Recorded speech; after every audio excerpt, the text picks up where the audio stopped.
Hi, Pat back again with another Whispered Wind Word. Please subscribe to the channel and engage in the conversation.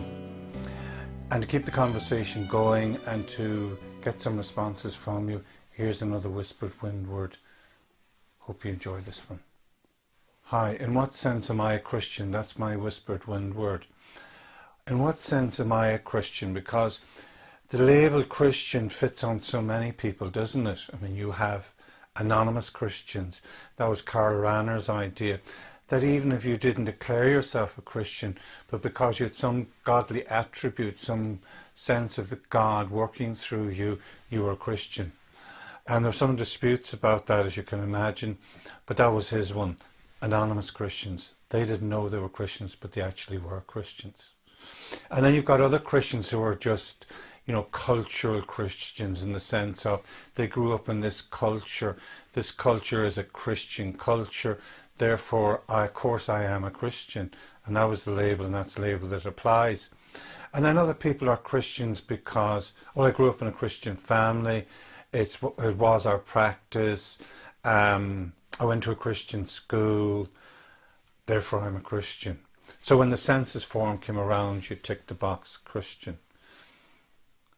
And then there's other reasons for being Christians, but I don't think they're the key reason. They're certainly not my reason.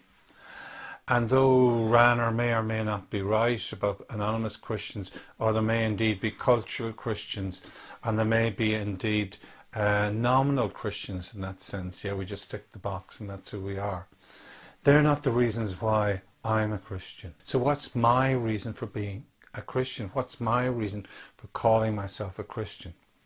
Well, I think John, the Apostle John, points to an answer to that question that I like and I can identify with. What John said was this: I want to tell you about an experience, this John. I have heard the word of Jesus. I have touched him. I have seen him with my eyes. I walked with him intimately for 3 years. And I want to tell you about this experience I've had of Jesus. It's this defining experience of Jesus which causes me to call myself a Christian, as it were. Peterson, in his message, the translation of the Message, has an interesting turn on this, where John talks about having this experience of Jesus. Peterson talks about a shared experience of Jesus. And John refers to a shared experience of Jesus as having a fellowship with Jesus and with him. Because this is a shared experience, we are now in fellowship together, which is sort of a religious word. And Peterson is great at that. He breaks down the religious words. So he just calls it simply a shared experience. But what's the shared experience? The shared experience is of the intimacy, of knowing what it is to be in the presence of Jesus, to hear his voice, to hear the timbre in his voice, to see his smile, to touch him, to be in his presence, to be in the presence of Jesus. And strikingly, interestingly, and definitively, John says that that experience is open to us. That's crucial in the understanding of what it means to be a Christian. They were, that is, his apostles and his disciples, were called Christians eventually because they were associated with Jesus. They were in Jesus' company. They were in his presence. And John is saying, and that's exciting what John is saying. What John is saying is that we can share in that.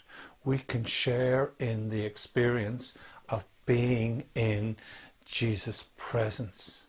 We can choose to be in his presence and know what it is to be in his presence. Sure, we can't go up and give him a physical hug, or shake his hand, or look deeply into his eyes, or hear the voice of him speaking in Greek or Aramaic or Hebrew or whatever it is he might be quoting. when he's quoting the scriptures and hear him speaking in any of those languages. No, it's not like that. But the intimacy of being in the same room where Jesus is in that room with you is open to all us Christians. And that's why John called himself a Christian and understood himself to be a Christian, because he has the experience of being in the presence of Jesus. That's why I am a Christian. I can say that I've had the experience of being in the presence of Jesus. Knowing that is empowering. Knowing that is definitive. Knowing that is critical, and it cuts through everything else. So the reason why I'm a Christian is not because I came from a Christian family, Christian community, went to a Christian school, studied the Bible, went through college studying all about this. None of that for me is why I call myself a Christian. The reason why I call myself a Christian is because I hear John saying, I can be in the presence of God, and I can have the experience of being in his presence. And that's why I'm a Christian. This is great news for a postmodern world which doesn't just accept 2 and 2 makes 4, and they don't accept just logical arguments, because we could all have our different arguments. But what John is saying is, I can take you above that sort of logical approach. I can open up something to you, which is an experience of Jesus. You can sit in his presence and know what that is like experientially, and call yourself a Christian based on that experience. Hence, you see why I'm so keen on calling for an ancient well of the Trinity to be opened up again in the west of Ireland, where people can go in and experience what it means to drink deeply of the Father, to drink deeply of the Son, and to drink deeply of the Holy Spirit, to experience the Trinity again, to experience the depths of being immersed in the very depths of God the Father, the Son, and the Holy Spirit. That's what we are about. And if you'd like to join us, please get in contact.